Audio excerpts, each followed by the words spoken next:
소설이나 드라마를 보면 카톨릭 신부와 수녀는 매우 고결한 성직자로 묘사가 되죠. 그런데 반면에 대체로 개신교 목사는 약간 부정적인 모습으로 묘사되고는 합니다.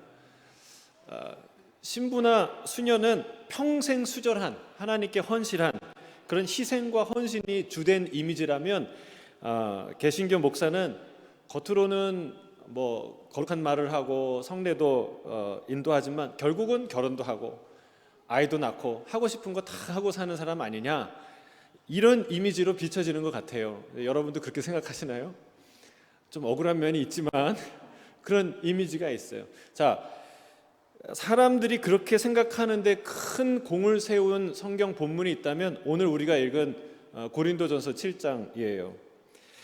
바울은 7장에 보면 모든 사람이 나와 같이 되길 원한다. 나는 이 바울인데 바울은 결혼을 안 하고 독신으로 살지 않았습니까? 그걸 두 번이나 얘기해요. 7절에도 8절에도. 그리고 결정적으로 38절엔 뭐라고 얘기하냐면 결혼하는 자도 잘하거니와 결혼하지 아니하는 자는 더 잘하는도다, 이렇게 얘기를 해요. 이 말을 보면 평생 독신으로 수절하고 헌신하는 사람은 가장 좋은 선택을 하는 거고, 차선책으로 그렇지 않고 결혼하고 섬기는 사람들은 그렇게 그 자기의 욕망을 이기지 못해서 차선책으로 하는 선택, 그게 결혼인 걸로 우리가 생각하기 쉽습니다. 실제로 이 본문 때문에 수녀나 신부님들이 헌신할 때 이 본문의 말씀을 의지해서 헌신하는 사람들이 많이 있다고 합니다. 사랑하는 성도 여러분, 정말 이 본문이 그런 것을 말하고 있을까요? 사도 바울이 독신의 길이 최고의 헌신의 길이며 결혼은 차선책이라고 말하고 있는 것일까요? 그렇지 않습니다. 여러분, 성경을 전체적으로 봐야 돼요. 사도 바울은 부부관계를 말할 수 없이 영광스러운 관계라고 설명하고 있어요. 자, 바울이 부부관계에 대해서 직접적으로 설명하고 언급하는 곳이 있는데 에베소서 5장이에요. 에베소서 5장 22절에서 23절을 보면 여기에 부부관계를 무엇으로 비유하냐면 그리스도와 교회의 관계가 남편과 아내와 남편의 관계와 같다라고 언급하고 설명합니다. 여러분, 바울에게 있어서 그리스도란 어떤 존재예요? 최고의 존재예요. 이 지상에서 자기가 알고 있는 존재하는 모든 지식 중에 가장 고상한 지식이에요. 이 지식을 위해서 내가 모든 것을 해로 여기고 배설물로 여길 정도로 존귀한 분이 예수 그리스도예요. 근데 그 예수 그리스도와 나와 교회와의 신비한 연합이 남편과 아내와 남편의 연합과 같다라고 말하고 있다는 사실입니다. 바울뿐 아니라 예수님도 성도를, 교회를 신부로 묘사했습니다. 또한 사도 요한도 계시록에 보면 신랑이 어디로 가든지 함께 가는 신부로 교회를, 그리고 성도를 그렇게 묘사한다는 사실을 우리가 기억해야 돼요. 남편과 아내, 이 결혼이라는 관계가 차선책이라면 그렇게 최상급으로 표현해야 되는 그런 표현을 있을 수가 없는 것이죠. 물론 이 말은 부부관계가 곧 교회와 그리스도와의 연합의 관계랑 똑같다, 정말 똑같다, 말 그대로 그런 말은 아니죠. 만약에 그렇다면 부부 사이가 좋은 부부는 성령 충만하고 예수님과의 신앙 관계가 좋고, 안 그런 사람은 아니고, 그런 뜻이 되는데 그렇지는 않습니다. 그런 말을 하는 것은 아닙니다. 서로 굉장히 깊은 유사성을 갖고 있다라는 말이에요. 그러니까 이게 성립이 안 되면 우리가 오해하는 대로 결혼이 차선책이고 독신으로 하나님께 헌신하는 것이 최고의 헌신이다라고 말한다면 부부관계가 음욕을 이기지 못해서 마지못해 하는 관계라고 친다면, 그럼 그리스도와의 연합은 세상과는 더 이상 어떻게 할 수 없어서 예수님을 선택하는 차선책이라고 여기는 수밖에 없는 거예요. 과연 그렇습니까? 우리가 세상과 살지 못해서 예수님과 연합하는 거예요? 그렇지 않습니다. 그럴 수가 없습니다. 여러분, 예수님과의 연합은, 그리스도와의 연합은 세상과 비교할 수 없는 최고의 연합인 줄로 믿습니다. 세상에 의지할 데가 없어서 마지못해 예수님을 붙잡는 게 아니라 예수님은 세상과 비교할 수 없는 최고의 분이기 때문에 그분을 붙잡는 거예요. 아멘이십니까? 바로 거기에 부부의 관계를 빗대어 말하고 있다는 사실입니다. 결혼도 차선책일 수 없습니다. 결혼은 하나님께서 허락하시고 창조하신 최고의 선물, 최고의 은혜인 줄로 믿습니다. 저는 이토록 귀한 가정이, 부부의 관계가 여러분 아름답게 회복되기를 주의 이름으로 축복합니다. 부부의 관계가 좋은 분은 오늘 이후로 더 좋아지기를 주의 이름으로 축복합니다. 그게 하나님의 뜻이에요. 음행으로 가득한 이 세상이 정결하고 거룩한 세상으로 바뀌는 가장 바람직한 길이 있다면 그것은 가정의 회복이에요. 특별히 부부관계의 회복인 줄로 믿습니다. 어떤 분은 이렇게 얘기할 수 있어요. 저는 아내와 아무런 문제 없어요. 만족하고 잘 사는데, 그런데 한 여인이 아니라 두 여인, 세 여인도 사랑할 수 있을 것 같아요. 이렇게. 아니, 다윗이 부부 사이에 문제가 있어서 밧세바를 범합니까? 이렇게 말하는 사람이 있을 수 있어요. 근데 이 분은요, 부부 사이에 아무 문제가 없는 게 아니라 매우 위험한 문제가 있는 거예요. 특별히 시대와 문화와 신분을 초월해 다른 그 다윗을 끌어들여서 문제가 없다고 말하는 걸 보면 이 사람은 더 욕망에 사로잡혀 있는 심각한 문제가 있는 것이죠. 여러분, 온전한 부부의 의미와 원리를 놓치면 우리는 그런 생각에 빠지게 됩니다. 오늘 말씀을 통해 부부의 관계가, 가정이 다 회복되기를 주의 이름으로 축복합니다. 아직 미성년자인 우리 자녀들도 우리 자녀들에게도 이것은 좋은 메시지라고 저는 생각합니다. 왜냐하면 오히려 더 우리 아이들에게 필요한 메시지라고 생각해요. 왜냐하면 우리의 자녀들 역시 너무나 자극적이고 충격적이고 왜곡된 이 성문화, 그리고 모든 영화와 모든 이 드라마나 이런 것을 보면 설정 자체가 굉장히 왜곡된, 잘못된 어떤 그런 이 관계 속에서, 철학 속에서, 전제 속에서 그 영화들이 메시지를 주고 있기 때문에 그렇습니다. 연애, 순결, 결혼, 성, 출산, 낙태 문제, 동성애 문제, 이런 문제들이 다 여기와 연결되어 있다는 사실이에요. 그래서 저는 우리 자녀들이 건강한 성경적인 가정관, 부부가 어때야 되는지, 사랑이 무엇인지, 이 깊은 하나님의 신비가 무엇인지 알게 되길 주의 이름으로 축복합니다. 그래야 사단의 무지막지한 공격에 맥없이 무너지지 않는 우리의 자녀들, 우리의 가정이 될 수 있을 줄로 믿습니다. 이 짧은 시간에 다 말할 수는 없어요. 그러나 아주 중요한 얘기를 주님이 하시는데, 가정의 원리, 부부의 원리, 중요한 원리가 무엇이냐? 여러분, 이것을 우리가 꼭 알게 되기를 바랍니다. 자, 먼저 1절을 보겠습니다. 이 본문으로 들어가는데 1절을 이해하는 것이 매우 중요합니다. 그래야 본문 전체의 맥을 잡을 수가 있어요. 1절, 2절 같이 한번 읽도록 하겠습니다. 시작. 너희가 쓴 문제에 대하여 말하면 남자가 여자를 가까이 아니함이 좋으나 음행을 피하기 위하여 남자마다 자기 아내를 두고 여자마다 자기 남편을 두라. 바울이 이렇게 얘기합니다. 너희가 쓴 문제에 대하여 말한다. 고린도교의 성도들이 쓴 편지가 있다는 거예요. 그 편지의 내용을 언급하고 있어요. 근데 한글 성경을 보면 조금 분위기 파악이 안 돼요. 그러니까 애매한 부분이 있어요. 남자가 여자를 가까이 함이 아니함이 좋으나, 이게 바울의 말인 것처럼 들려요.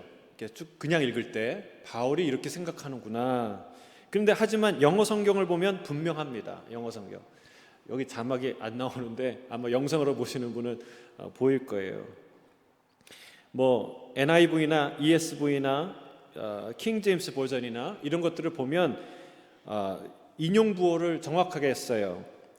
Now concerning the matters about which you wrote 하고 땡땡 이랬어요. 쌍점이에요. 인용 부호예요. 그 다음에 인용 부호를 하고 It is good for a man not to have sexual relations with a woman. 그리고 인용표를 하고. 그러니까 이게 NIV와 ESV는 다 인용부를 하는데 킹제임스 버전, 뉴 킹제임스 버전에는 인용부는 안 하지만 거기에도 뭐가 있냐면 땡땡이, 쌍점이 있어요. 쌍점은 뭘 의미하냐면 앞에 언급했던 구체적인 내용을 말할 때 사용하는 인용부예요. 그러니까 영어 성경을 보면 이 말이 누구의 말인지 정확하게 나오죠. 너희가 편지에 썼던 그 내용인데 너희가 그렇게 얘기하고 있다는 거예요. 예, 이거를 파악하면 아주 중요한 실마리가 풀리게 됩니다. 왜 사도 바울이 2절에 다짜고짜 음행에 대한 이야기를 하는가? 부부에 대한 이야기를 하는 것 같은데, 결혼에 대한 이야기를 하는 것 같은데 바로 음행에 대한 이야기를 해요. 음행을 피하기 위해 아내를 두고 남편을 두라 라고 말했는지를 이걸 이해하면은 이해가 된다는 거예요. 사도 바울은 계속해서 지난주의 본문에 이어 뭘 말하고 있습니까? 음행에 관한 문제에 대해서 이어서 말하고 있구나라는 것을 우리가 알게 됩니다. 지난주에 우리가 뭘 살펴봤습니까? 자유방임주의, 이래도 좋고 저래도 좋다고 말하는 사람, 이 육신과 이 세상은 하나님이 다 멸하실 것이기 때문에 어떻게 해도 상관없다고 생각하는 그런 쾌락주의자들에 대해서 사도 바울이 경고하죠. 음식이 육신을 위해서 있는 것처럼 성이 성욕을 위해서, 성욕을 해결하기 위해서 있는 거 아니냐라고 말하는 사람들에게 그렇지 않다라고 말하는 것이죠. 우리 몸은 욕망을 해결하기 위해 있는 게 아니라 주님을 위해 존재하는 것이다. 이 몸은 썩어서 없어지고 사라지는 게 아니라 영원히 영광토록 빛나는 부활의 영광을 누릴 아름다운 몸이다. 주님이 핏값으로 그 값을 지불하고 사신 몸이다.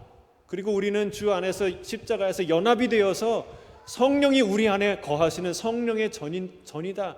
여러분, 우리가 헷갈리지 않게 아주 분명하게 우리의 몸이, 우리의 육체가 얼마나 존귀하신 것인지, 그래서 너희 몸을 그런 창기와 더불어 함께 버릴 수 없는, 음욕에 너희를 버릴 수 없는 그런 소중한 인생이고 몸이다라는 것을 말하고 있습니다. 여러분, 이것은 고린도 교인들에게 매우 실제적인 중요한 메시지였어요. 왜냐하면 고린도 교회가 매우 성적으로 음란하고 타락한 그런 환경 가운데 세워진 교회이기 때문에, 고린도가 그런 도시이기 때문에 그렇습니다. 고린도에 온갖 신전이 다 있었어요. 이 이집트의 신인데 이시스와 세라피스를 위한 신전, 아데미 신전, 아스타록 신전, 마그나 마터 신전, 데메트 신전, 포세이돈을 위한 신전, 아폴로를 위한 신전, 너무나 많은 신전들이 언덕에 있었고, 가장 중요한 신전인, 유명했던 신전은 사랑의 여신이라고 말하는 아프로디테 신전이에요. 여기는 여사제가 1000명 이상 되었다고 기록이 나와 있는 기록이 있어요. 여러분, 여사제가 1000명. 이 여사제는 쉽게 말하면 신전 창기와 같은 역할을 하는, 온갖 음란한 일들을 다 하는 그런 여인이었어요. 여러분, 이렇게 고린도라는 도시가 그게 문화였어요. 그런 음행을 하는 것이 관행이고 문화고, 그리고 특권, 어떤 의미에서는 고린도니까 할 수 있는 특권, 또는 남자니까 할 수 있는 특권. 여러분, 그렇게 생각하는 문화 속에 사는 그리스도인들에게 이 메시지는 거룩하고 순결하게 사는 것이 왜 중요한지 말하는 것은 너무나도 어렵고 힘든, 그러나 중요한 메시지였던 것이죠. 여러분, 우리는 어떻습니까? 우리의 삶은 다릅니까? 우리의 시대는 다릅니까? 두말할 필요도 없죠. 모든 미디어와 인터넷에 정말 검색어 하나만 잘못 올리면 온갖 테러블한 영상이 다 뜹니다. 성적 충동을 부추기는 내용들이 정말 어디 시선을 두기 힘들 상황이 많을 정도로 넘쳐납니다. 너무나 자유분방하다 못해 동성애를 비롯한 다자성애, 소아성애, 심지어는 수간까지 성적 취향으로 인정해야 한다고 목소리를 내는 시대가 우리가 살고 있는 시대예요. 여러분, 이 본문은요, 2000년 전에 그냥 고린도에나 있어야 될 본문이 아니라 우리를 향한, 우리의 자녀를 향한, 이 시대의 교회를 향한 거룩과 순결의 삶을 살아가야 되는 성도들을 향한 메시지인 줄로 믿습니다.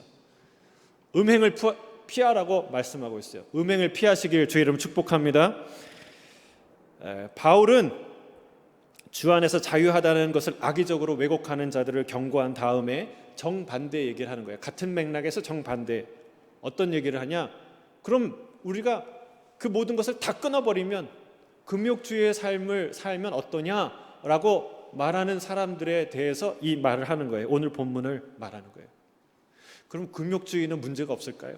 남자가 여자를 가까이 아니하면 그러면 문제는 사라질까요? 그렇지 않습니다. 그러나 쾌락주의보다 금욕주의를 다루기가 좀 더 쉽지 않아요. 왜 그러냐면 쾌락주의는 나타나는 부작용이 눈에 금방 드러나요. 누구나 저런 건 안 돼라고 말할 정도로 부작용이 현저해요. 그러나 금욕주의는 그 부작용이 은밀하게 나타납니다.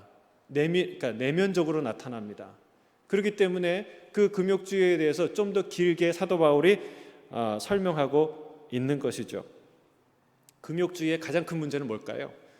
금욕주의의 가장 큰 문제는 그 말이, 그 하는 주장이 너무나 옳게 보여진다는 거예요. 그 주장이 너무나 당위성을 갖고 있다는 것 자체가 사실은 가장 큰 금욕주의의 위험성이에요. 너무나 옳게 보인다는 게 뭐가 문제일까요? 사실은 세상의 거의 모든 종교와 거의 모든 철학이 이 금욕주의를 지향합니다. 이걸 옳다고 여겨요. 불교도 승려가 출가하죠. 우리 청소년이 나가면 가출이라고 그러는데 승려가 나가면 출가라고 하죠. 출가를 하면 평생 수조를 하고 금욕의 삶을 살아야 돼요. 그거를 아름다운 헌신이고 종교인이라고 우리가 생각하고 있어요. 그리고 힌두교의 수행은 고생스럽기가 유명하죠. 어떤 사람은 못 위에 막 앉아서 어떤 사람 몇 년을 잠자지 않고 그런 수행들이 있죠. 천주교도 마찬가지로 제가 언급했던 대로 신부와 수녀는 수조를 하고 평생 결혼하지 않고 금욕의 삶을 살죠. 유교는 어떻습니까? 유교도 마찬가지예요.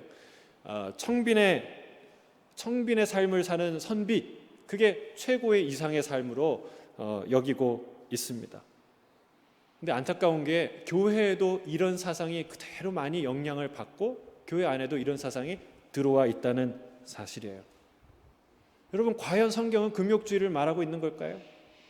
세상의 철학과 종교들이 말하는 바로 그 금욕주의를 우리 교회는 더 완벽하게 수행해내라고 요구하는 걸까요? 그렇지 않습니다. 조금만 생각해봐도 그렇지 않다는 걸 알 수 있어요. 여러분, 성경의 믿음의 사람이라고 생각하는 사람들을 떠올려 보세요. 아브라함, 이삭, 야곱, 다윗, 요셉, 다니엘, 느헤미야, 에스더, 모르드게, 다 가난한 사람이었나요? 아니에요. 가난한 사람들과 거리가 먼 사람이었어요. 이 사람들은 하나님의 축복을 받아서 부유했던 사람들이에요. 권력을 누리던 사람이었어요. 여러분, 예레미야를 우리가 묵상하는데 예레미야도 보세요. 예레미야가 옥중에서 은전을 주고 부동산 매매 거래를 하지 않습니까? 여러분, 예수님도 목수의 아들이셨어요. 목수의 아들, 부자라고 말할 수는 없지만 이 빈민이라고 말할 수는 없는 거예요. 베드로도 예수님이 부름받을 때 배를 버리고 떠나지 않았습니까? 무슨 말이에요? 고깃배를 갖고 있었던 선주라는 뜻이에요. 여러분, 이렇듯이 성경에 나오는 인물들이 다 청빈의 삶, 가난의 삶, 극빈의 삶을 살았던 것이 아니라는 것을 알 수 있습니다. 우리 안에 세상적인 그런 금욕주의적인 그 정신들이 얼마나 많이 들어와 있는지 우리가 알아야 해요. 청빈이 나쁘냐? 나쁘지 않습니다. 제가 그게 나쁘다고 말하는 게 아니에요. 그런데 위험성에 대해서 말하는 거예요. 그런 훌륭한 가치에 대해서 조금이라도 의심을 품은 듯이, 지금 저처럼 제가 그게 나쁘다고 말하는 게 아닌데 그렇게 얘기하는 사람들은 마치 매우 이기적이고 욕망에 사로잡혀 욕심을 챙기는 사람처럼 생각하고 여기게 하는 부작용이 금욕주의 자체에 있다는 거예요. 무슨 말씀을 하신지 아시겠죠? 그럼 청빈하지 않아도 된다는 말이냐? 이렇게 따진다는 거예요. 이런 식으로 몰아붙인다는 것이죠.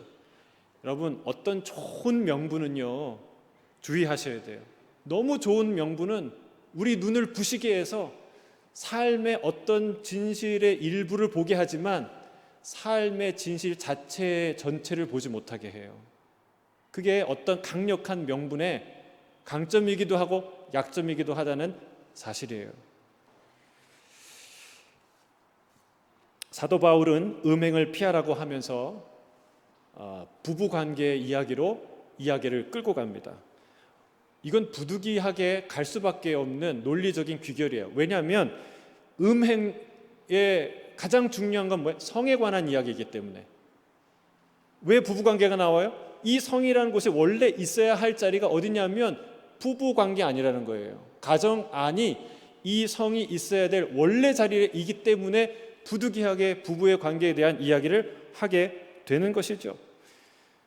예를 들면 이런 겁니다. 하나님은 가정이라는 화로, 난로, 벽난로 안에 성이라는 불을 지펴주셨어요. 근데 사람들이 이 불을 꼭 왜 여기서만 우리가 불을 쬐야 돼? 그리고 그 불을 가져가서 밖에서 들에서 다른 데서 막 부엌에서 안방에서 막 지펴서 하는 거예요. 근데 어떻게 되겠습니까? 그러면 그 일명 불장난이라고 하죠. 그럼 어떻게 되겠습니까? 불나죠. 화상을 입죠. 시작할 때는 안방에서 아니면 들에서 마당에서 할 때는 작은 불은 재밌겠죠. 근데 컨트롤이 안 될 때 그것이 완전히 다 불바다가 되는 거예요. 다 집은 불타고 화상을 입고 재앙이 닥치게 되는 거예요. 음행을 피하라는 것은 그 불 제자리에 갖다 놓으라는 거예요. 그 불을 제자리에서 피워야 된다. 이 얘기가 음행을 피하라는 말입니다. 그런데 그 광경을 지켜보는 사람 중에 다른 생각을 하고 있는 사람이 있어요. 어떤 생각을 합니까?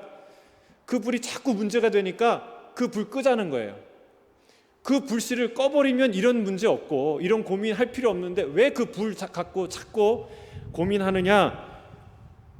좀 추우면 견디면 되지.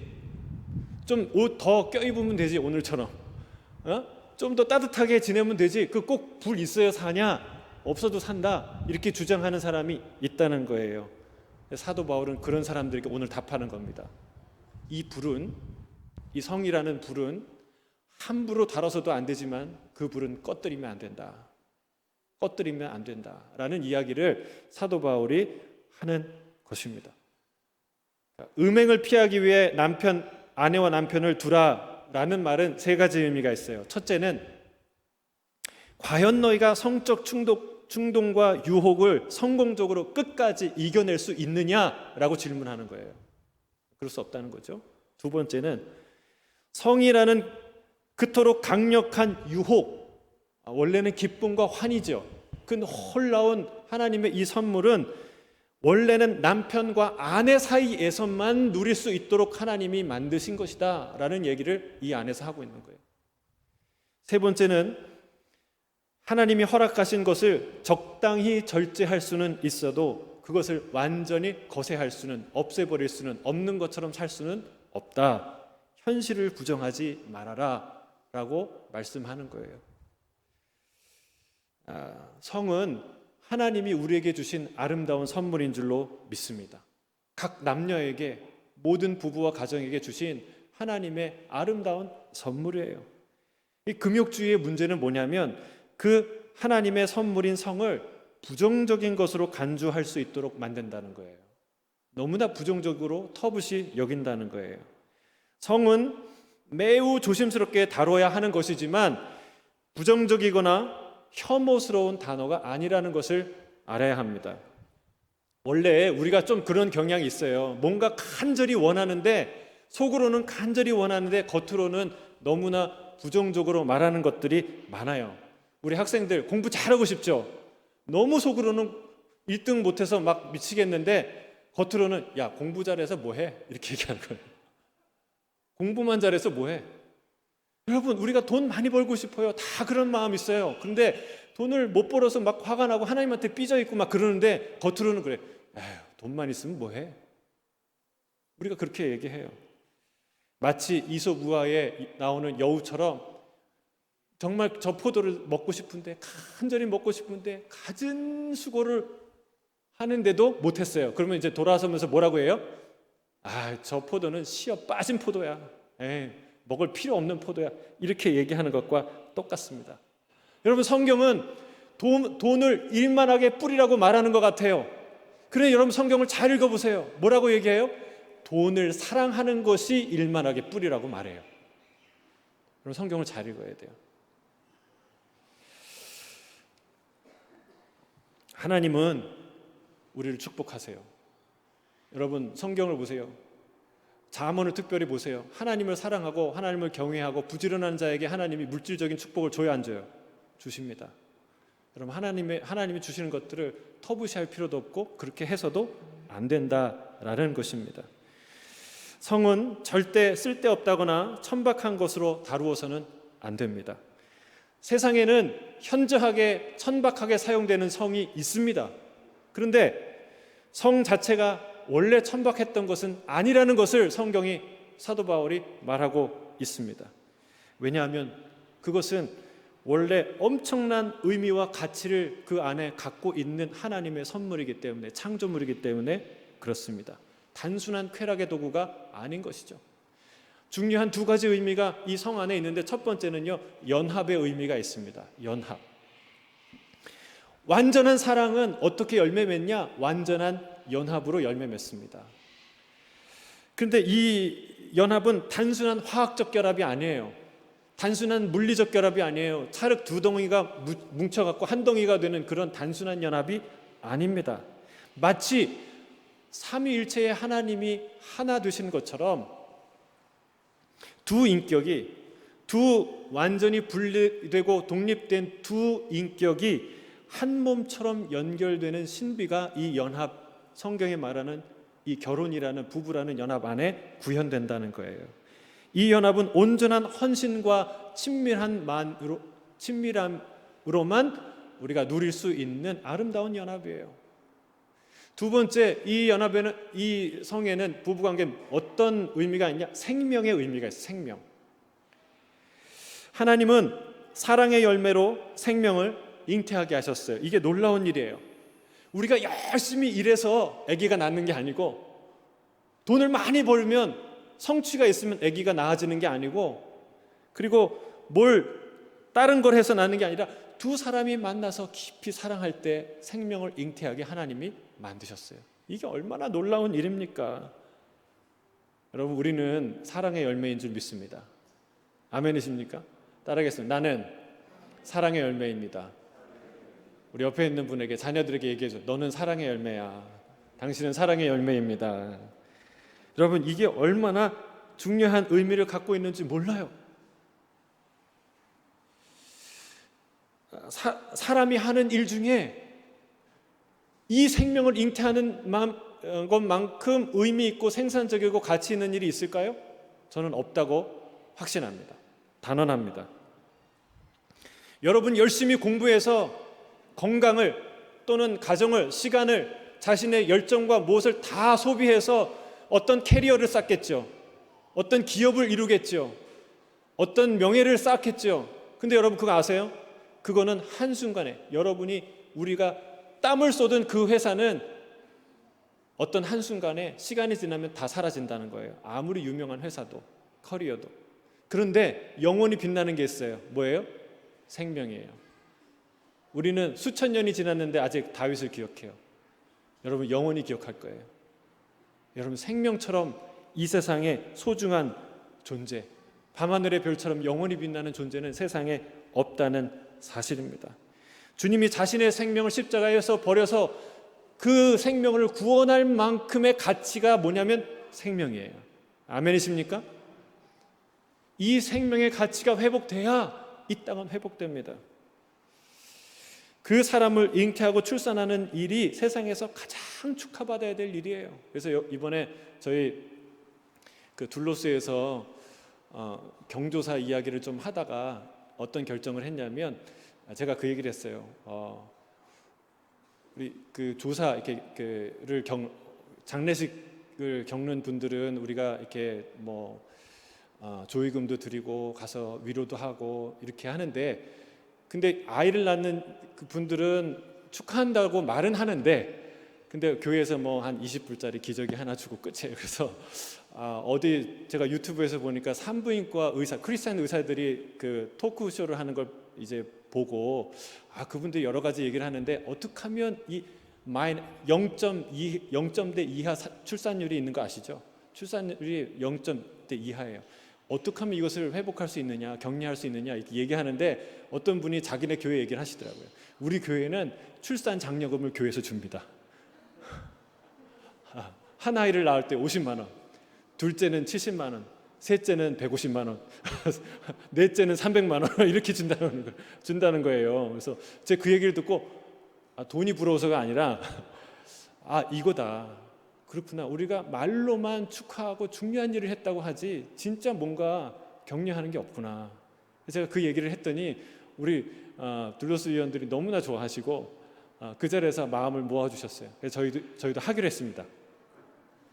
첫째는 우리가 그렇게 큰 교회가 아니기 때문에 현실에 맞게 그것도 과하지만 첫째는 300불, 둘째는 500불, 셋째는 700불, 넷째는 1000불 그렇게 하기로 했습니다. 박수 쳐주세요. 다섯째는 2000불 하고 싶지만 저희가 조금 더 큰 교회가 됐을 때 하겠습니다. 그래서 다섯째부터는 계속 1000불로 중요한 거예요. 중요한 거예요. 생명을 낳는 일처럼 중요한 거예요. 그거 어디서 하는 거예요? 부부 사이에서 사랑의 열매로. 그래서 여러분 제가 부모님들께 감히 제가 한 가지 부탁의 말씀을 드립니다. 부모님이 시집장가든 자녀에게 하지 말아야 될 얘기가 한 가지 있어요. 그건 뭐냐면 너무 너희들 사는 거 힘드니까 둘째 낳지 말고 셋째 낳지 마라. 이 얘기는 하면 안 됩니다. 절대 하면 안 됩니다. 예를 들어 제가 얘기해 볼게요. 여러분 자녀가 공부를 열심히 해요. 근데 밤 12시 넘어 1시 막 2시까지 공부를 해요. 열심히 공부하는 친구한테 어떻게 말합니까? 야, 너 공부 피곤하니까 공부 그만둬라 라고 얘기합니까? 아니에요. 좀 잠깐 쉬었다가 해라. 오늘은 좀 자고 해. 근데 쉬었다 하라는 말은 공부 그만두라는 얘기예요? 아닙니다. 쉬었다가 그 능률을 높이는 방향으로 공부해라 라는 뜻이죠. 공부하도록 음료수도 갖다 주고 파이팅도 외쳐주고 그리고 어깨도 주물러 주고 여러분 공부하려는 아이에게 공부하라고 할 수 있도록 어렵지만 갈 수 있도록 도와주는 게 부모가 아닙니까? 그게 우리가 할 일이에요. 공부 힘드니까 너 할 생각하지 마라. 이제 그만둬라. 이렇게 얘기하는 사람 아무도 없어요. 그런데 이 아이를 낳는 일, 세상에 가치 있는 일치고 힘들지 않은 일은 하나도 없어요. 근데 그 길을 가려고 하는 우리 자녀들에게 용기를 줘야 돼요. 격려해야 돼요. 근데 너 힘드니까 아이 낳지 말라. 이런 얘기는 절대 하시면 안 된다는 거예요. 반대로 아이 낳아라. 둘 낳았으면 셋 낳아라. 넷 낳아라. 이렇게 압력을 넣으면 될까요? 안 될까요? 그것도 안 돼요.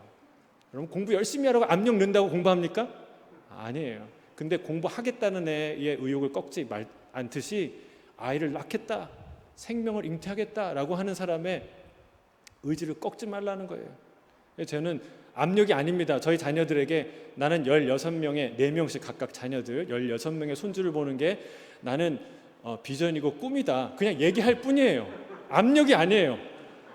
꿈을 나누는 걸 뿐이에요. 압력을 준다고 그렇게 하는 게 아니죠. 자, 다시 본문으로 돌아와서 중요한 건 뭐예요? 여러분 이 귀한 생명을 낳는 이 세상에 없는 아름다운 연합을 경험하게 하는 게 부부라는 거예요. 부부관계. 하나님이 그렇게 만드셨다는 거예요. 저는 이런 의미들이 회복되는 저와 여러분의 가정이 부부관계가 되길 주의 이름으로 축복합니다. 우리 본문 3절에서 5절 읽겠습니다. 3절에서 5절 함께 읽겠습니다. 시작. 남편은 그 아내에 대한 의무를 다하고 아내도 그 남편에게 그렇게 할지라. 아내는 자기 몸을 주장하지 못하고 오직 그 남편이 하며 남편도 그와 같이 자기 몸을 주장하지 못하고 오직 그 아내가 하나니 서로 분방하지 말라. 다만 기도할 틈을 얻기 위하여 합의상 얼마 동안은 하되 다시 합하라. 이는 너희가 절제 못함으로 말미암아 사탄이 너희를 시험하지 못하게 하려 함이라. 아멘. 바울은 여기서 부부관계의 중요한 원리를 말합니다. 여기서 중요한 한 단어가 있다면 의무예요. 의무.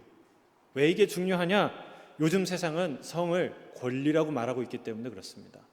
권리. 그러니까 이 성의 대상과 시간과 방식을 다 내가 결정하겠다는 거예요. 그게 주체적인 인생이고 자유로운 인생이고 완전한 인권, 자아 실현이라고 말하고 있습니다. 남성인지 여성인지도 성 정체성도 자기가 결정해야 된다는 거예요. 여러분, 정말 이 세상이 어디까지 갈지 사실은 갈 때까지 간 거죠. 이거를요, 세상은 지금 중고등학교에서 가르치는 게 아니라 초등학교, 심지어는 유치원 때부터 이걸 가르치겠다는 거예요. 가르치고 있어요. 근데 여러분, 교회는 이런 부분에 대해서 너무나 안 가르치고 있어요. 가정에서도 안 가르치고 교회에서도 안 가르치고. 저는 정말 여러분 중에 오래전에 이런 생각이 있는데, 성경적인 이 성교육을 할 수 있는 엄마 아빠로서 그걸 할 수 있는 전문 강사가 나오기를 바랍니다. 정말 그렇게 해야 돼요. 너무 때가 늦었고 너무 그런 사람들이 필요해요. 근데 여러분들이 전문적인 그런 부분에 강사 자격증을 따셔서 교회 안에서도 이런 교육을 나이에 맞게 잘 교육을 해주는 전문인들이 나왔으면 좋겠습니다. 여러분, 이 모든 것이 어떤 하나의 사인이라는 거예요. 이 세상이 왜 이렇게 타락하고 있는가? 우리가 알지 못하기 때문에 분명하게 인식하도록 우리에게 사인을 주는 거예요. 무슨 사인입니까? 우리가 지금 소돔과 고모라의 세대에 살고 있다. 그런 세상에서 살고 있다는 사인이에요. 우리의 자녀가 지금 소돔 하이스쿨을 다니고 있어요. 고모라 유니버시티를 다니고 있다는 거예요. 정신 차리지 않으면 우리는 롯과 같이 살게 됩니다. 구원을 얻어도 부끄러운 구원을 얻게 됩니다. 우리의 아내는 소금 기둥이 되고 우리의 딸들은 온전한 그 성적인 건강한 성경적인 결혼관을 갖지 못해서 우리의 자손은 모압과 암몬 같은 자손을 낳게 되는 그런 비극이 오게 될지 모른다는 거예요. 이 시대에 회복해야 될 부부의 가치가 있다면 그것은 의무입니다. 의무.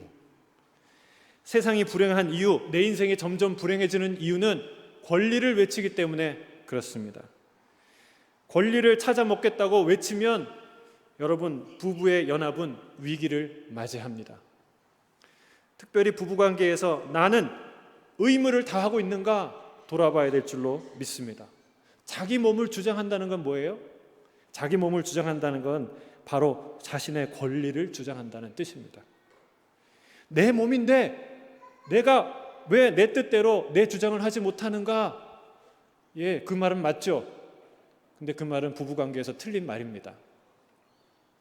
우리는 결혼 서약을 통해서 자발적으로 기쁘게 자신을 상대방에게 헌신한 사람들이에요. 내 몸은 더 이상 나만의 것이 아닙니다. 그럼 50대 50으로 나눠 가졌냐? 당신 50거, 나 50 나눠 가졌냐? 그런 의미는 아니죠. 100% 내 몸이고 내 인생입니다. 여러분, 부부는 각각 이렇게 독립된 존재가 되어야 됩니다. 연합되었다는 것은 뭐 하나부터 열까지 다 남편을 의지하고 아내가 챙겨주고 그래야 된다, 이걸 의미하는 거 아닙니다. 온전히 독립적인 개인으로서 정체성을 유지한 상태에서 서로 하나가 된다는 거예요. 100% 내 자신인 동시에 또한 100% 아내에게 속한, 내 남편에게 속한 존재가 바로 부부라는 사실입니다. 아가서에 그걸 이렇게 아름답게 묘사하고 있어요. 아가서 6장 3절이에요. 아가서 6장 3절 함께 읽겠습니다. 시작. 나는 내 사랑하는 자에게 속하였고 내 사랑하는 자는 내게 속하였으며 그가 백합밭 가운데에서 그 양떼를 먹이는도다. 나는 내 사랑하는 자에게 속하였고 내 사랑하는 자는 나에게 속하였도다. 할렐루야. 여러분, 이게 부부의 고백인 줄 믿습니다. 여러분, 오늘 집에 가서 이거 서로 고백해 보세요. 서로 눈을 보시면서 나는 내 사랑하는 자에게 속하였고 내 사랑하는 자는 나에게 속하였구나. 여러분 이 고백하시길 바랍니다. 이 고백이 회복되길 주의 이름으로 축복합니다. 내가 왜? 당신은 왜 이걸 안 해줘? 여러분 이게 아니라 이 마음을 가질 때 우리는 자신을 기쁘게 내어줄 수가 있고 남편 된 의무, 아내 된 의무를 다할 수 있다는 사실이에요. 또 하나 사도 바울이 마지막으로 권면합니다. 그것은 분방하지 말라는 거예요. 이 말은 성을 상대방을 조종하는 수단으로 만들지 말라는 뜻입니다. 물론 잠버릇이 좀 독특해서 서로 너무 심하게 달라서 그리고 나이가 들면서 이 생활 습관 때문에 숙면을 서로 방해하는 이런 문제 때문에 각방을 사용하는 수가 있습니다. 그걸 말하는 게 아니에요. 이 부부관계를 어떤 목적을 이루기 위한 수단으로 사용하지 말라는 거예요. 내가 좀 내 마음에 안 드는 일을 했다고 우리 각방 써. 이렇게 해서는 안 된다는 거예요. 설령 좋은 뜻으로 여기 뭐라 그래요? 기도하기 위해서 일정 기간 분방을 한다 하더라도 반드시 다시 합하라라고 말합니다. 바울이 얼마나 이 부부관계를 중요하게 여겼는지 알 수 있는 대목이에요. 기도와 같이 좋은 뜻으로 분방을 해도 일방적으로 선언하지 말라는 거예요. 뭐라 그래요? 합의하라 그래요. 합의. 서로 대화하라는 거예요. 대화. 그리고 의견을 절충하라는 거예요. 나는 기도할 테니까 앞으로 이렇게 할 거야 라고 선언하지 말라는 거예요. 이렇게 하니까 기도하니 좋네. 혼자 독방 쓰는 거 좋네. 난 앞으로 계속 쭉 이렇게 할 거야. 이렇게 일방적으로 선언하지 말라는 거예요. 어떻게 보면 그렇게 나는 기도를 위해서 계속 이렇게 할 거예요 라고 말하는 게 영적으로 보이는 것 같지만 사실은 배우자를 배려하지 않은 매우 이기적인 모습일 수 있다고 성경은 말합니다. 왜 그렇게 하라고 얘기합니까? 아주 실제적인 얘기를 하는데 그것은 사탄이 너희를 시험하지 못하게 하기 위해서 그렇게 하라라고 말하고 있어요. 여러분 우리가 기억해야 됩니다. 내 남편, 내 아내는 시험 둘 수 있는 연약한 존재다라는 것을 기억하세요. 사탄은요 우리의 약점을 너무나 잘 알아요. 여러분 성도들 사이에서도요 궁금한 것도 있고 해명하고 싶은 것도 있고 말해주고 싶은 것도 있고 다 있는데 서로 말 못하는 그런 부분이 있어요. 그런 상황들이 있어요. 뭔가 하고 싶은 얘기인데 하지 못하는 그런 상황이 있어요. 용기를 내어 솔직하게 서로 말하는 경우도 있지만 매사에 또 매번 그렇게 할 수 없는 상황이 있습니다. 사탄이 그 지점을 가지고 장난친다는 거예요. 그 지점을 가지고 특히 부부 사이에는 그럴 여지가 많습니다. 왜냐하면 삶에서 공유하는 부분이 많고 그리고 서로 기대하는 부분이 많이 있기 때문에 그렇습니다. 여러분 각방 쓰지 마시길 바랍니다.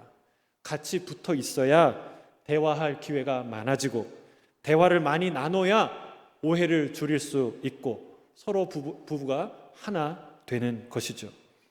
부부의 관계에서 서로의 권리만 주장할 것이 아니라 의무를 다할 때 우리의 사랑은 깊어지는 줄로 믿습니다. 나는 남편으로서 그리고 나는 아내로서 지금 의무를 다하고 있는지 각각 돌아보시는 이 시간이 되길 주의 이름 축복합니다. 그것은 굴욕이 아닙니다. 그것이 헌신입니다. 그게 사랑입니다. 매번 내가 원할 때 내가 원하는 것만 한다면 그것이야말로 이기적인 태도라고 말하지 않을 수가 없는 것이죠. 사랑하는 성도 여러분, 오늘 말씀을 맺습니다.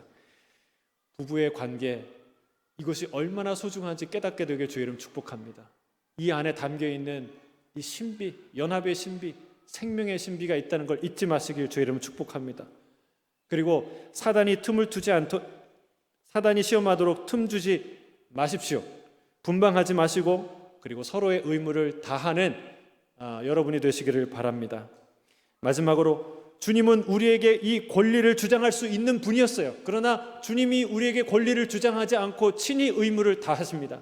십자가에서 당신의 의무를 다하신 이후에 나를 따라오라고 말씀합니다. 이 십자가의 은혜와 능력으로 우리를 초청하십니다.